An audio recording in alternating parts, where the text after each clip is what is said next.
কাকা আসসালামু আলাইকুম। ওয়ালাইকুম আসসালাম। কাকা এই যে আপনার বাড়ির পাশেই আমরা কোর্ট বানাইতেছি। খেলার জন্য কোর্ট বানাইছো? ভালো তো, খেলাধুলা ভালো, খেলবা, সমস্যা নাই। হ কাকা খেলতাছি, আর রাত্রেও খেলবো বুঝছেন, লাইট লাগে।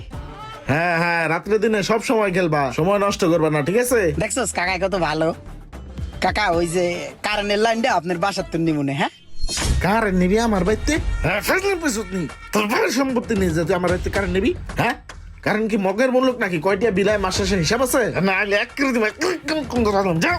এবার হাত কাকায় মারে। কি খেলো নিতে আইছে? বেড়া কারেন্টের ব্যবস্থা তো হইলো না, তাহলে রাত্রে খেলবো কেমনে? কতবার তুই তো চাইলাম কিন্তু কেউ দেয় না। এখন আর কি করার, অন্যায়ের আশ্রয় নিতে হইবে। চাইছিলাম অন্যায় করবো না, অন্যায়ের আশ্রয় নিতেই হইবে, খেলতে তো হইবে। এই যে কারা বানাইছি ওই 440 লাইনে ঝুলাই দিমু তলি কার নাই পড়বে। এই যে বানাইছি কারা, খালি বাজাই দিমু তলি কার নাই পড়বে। চল বেড়া।